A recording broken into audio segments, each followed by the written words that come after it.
Hey guys, this is P.M.R.Bonez88, and it's Friday the 13th, and you know what that means, a Friday the 13th movie review. So I will be reviewing is Friday the 13th Part 8, Jason Takes Manhattan. So this is the 8th installment of the Friday the 13th franchises, and however, viewers didn't really like this movie. It was the same thing, and it was very disappointing to the box office. For me, it's my least favorite. I'm not saying it's the best, but the only thing I liked about this movie is Kane Hodder returning to play as Jason Voorhees. That's the only thing, Kane Hodder only returning to play as Jason Voorhees. And some of the scenes, like all the killings, is the same thing. Well, not really the same. They try to make it different, but some of these kills are very either ridiculous or too cliche. But the whole movie is, we only see is Jason killing everyone in the ship. They should have titled this movie Friday the 13th Part 8 Nightmare Cruise. But eventually they didn't, and the film was taking place in Vancouver, and the only scene we see in it was New York familiar was Times Square, where we see is Jason standing in Times Square and making him that he is the star of this film, that his first time that he's in the big city. That was the only thing that was great and that I loved, and just seeing him in Times Square. And all the people are just walking, they don't know who Jason is without even caring, or who is Jason Voorhees. Can you imagine Freddy or Michael, Chucky, or Pinhead being in the big city, living in the big city in Times Square? That would be sick and crazy at the same time. Now, for this director, Rod Hindon, I never seen all of his films. The only film I know about was this film, Part 8. Nothing else. I never seen any of his work, or unless I do, or maybe I just didn't know how many films he made. But most of the time, I think I only saw was Part 8, and that was it. So this movie starts out with, there are two couples, they're just making love and going on a cruise of their own. And the anchor was caught on one of the wires, and the electrocution just brought Jason back to life. Come on aboard with their ships, and he found a hockey mask just lying on the wheel, and he started killing the two lovebirds.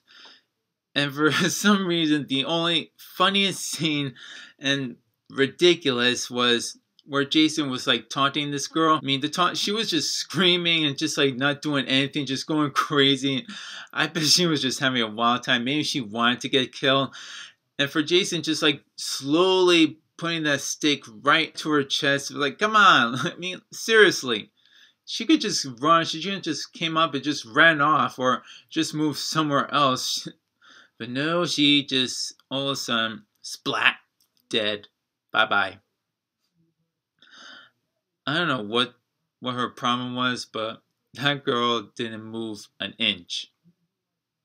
Not 1 inch. So the next day we meet the two main characters, which are Rennie and Sean, and we meet is Rennie's uncle, and he's probably the antagonist, and probably not the evil uncle, but the bad and most seriously in denial uncle, that he doesn't believe anything, doesn't even believe that Jason is alive, and he thinks he's dead.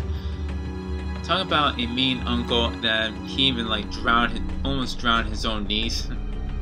What a terrible uncle. And we also meet this one guy that he sees is the ship that is all full of blood, and he's saying that this voyage is doomed, and he knows about the evil that's coming, and we see is Jason Voorhees coming up from the ship. And I just want to know that, how does that old guy knows that everyone is going to die because of Jason, and how does he know about Jason Voorhees?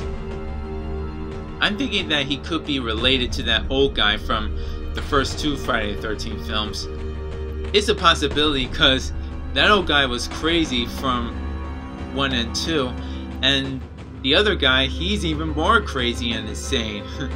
Maybe they're brothers, maybe it was his uncle, or maybe it was his dad, who knows, right? Throughout this whole film is Jason kills all the people from the ship one by one every single time, and it's nothing they're getting closer to New York City. They're not even close. They're in the middle of who knows where, and sort of like this movie is kind of a downhill for it, and it was the last Friday the 13th sequel for Paramount Company, and due to all the bad reviews and the bad critics, they could have just stopped right there. And also another thing that Renee sees, she has some aquaphobia, that she has a fear of water. She doesn't like to go on swimming, and what she sees is like so many times is Jason when he was a little boy, and somehow like throughout the scenes that we see him like starting to deform and get ugly, because in the beginning we see him just all normal and have hair, because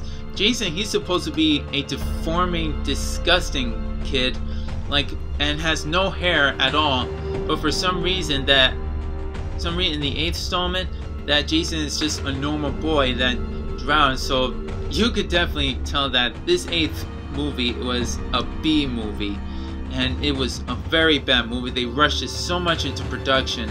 They couldn't just add the makeup for the kid, like make him as the Jason Voorhees when he was a little boy. They could have done that, but instead they just leave him to be normal. And there's this one era scene that, especially for this scene, where Jason just like jumps from one place to another. How the hell does he do that? He's like freaking Nightcrawler from the X-Men. The only one scene that I also love, that another scene I should tell you, is where Julius like fights off Jason up on the rooftop, just punching him with the hockey mask, like punching him like boom boom and in the stomach. It was like getting so tired. So up at that big finale, Jason just like give him the big knockout, the KO. Jason, he is unstoppable.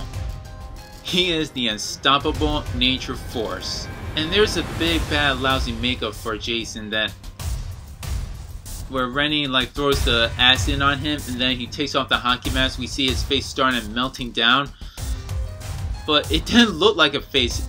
Jason's face looked like a cartoon face. He reminds me of one of those cartoon series, like either from Sonic the Hedgehog's anime series. Like, he looks like a goofy ass zombie, and I don't even see a face. There's like no face of him, no expression, no nothing. And when the acid like falls down like toxic waste and he starts to like spit out all the water out of him, is really gross and disgusting. And all of a sudden he started to melt down, and then we see him as a little kid.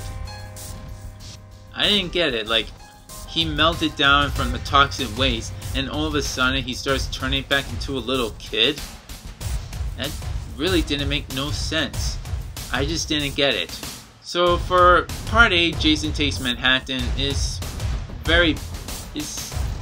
not good, and it's my least favorite. I only liked where the kills and Kane Hodder returning to play as Jason, but the rest of this film is very terrible, and it's awful for a sequel like this. And only just for the last minute we see is Jason finally being in New York City, and that's it.